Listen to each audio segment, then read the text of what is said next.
I'd like to ask you specifically about the advertising restrictions as it concerns vaping.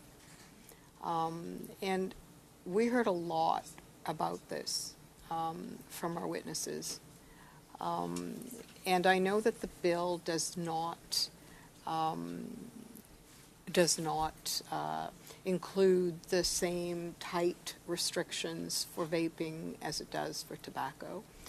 And I'd like to give you the opportunity to tell us why that is the case. Thank you. Well, I can speak to one particular feature of that, perhaps, and maybe the officials might want to elaborate further. One of the things that you'll see a distinction on is on the matter of plain packaging for tobacco products versus vaping products. So we're very pleased to introduce through this bill the authorities that would allow us to regulate plain packaging.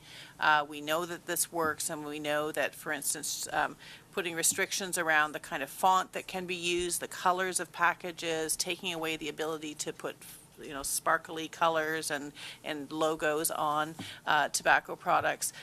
We know that that is going to decrease the appeal of those products, particularly for young people.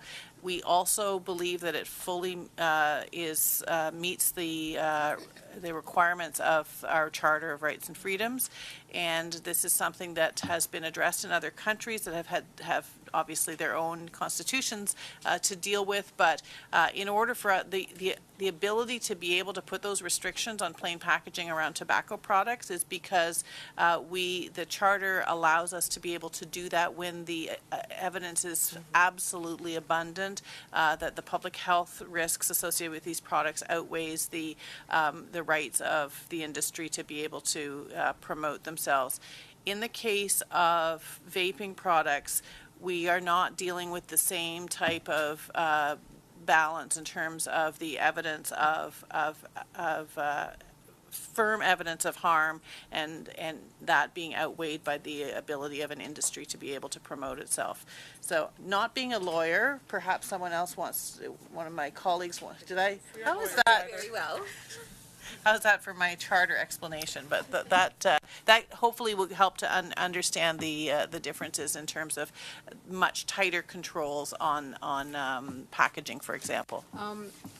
You addressed one particular aspect, which was the packaging, but there are other aspects that aren't the same as tobacco. For example, advertising to children, to youth. Children is not quite right, but to youth.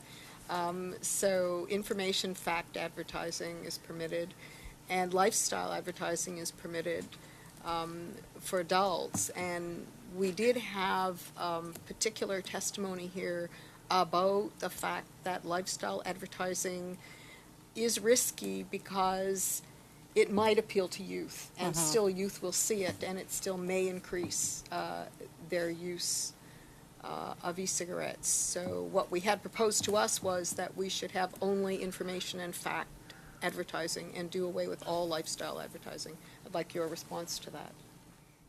So to do away with all lifestyle advertising of e-cigarettes. Exactly. That wouldn't be charter compliant either. I think it all comes down to recognizing that there has to be a respect at this point, based on the evidence that we have to date, that the expectation would be that would not meet the requirements of the charter. So exactly the same as packaging issues. Right. I appreciate that. Thank you.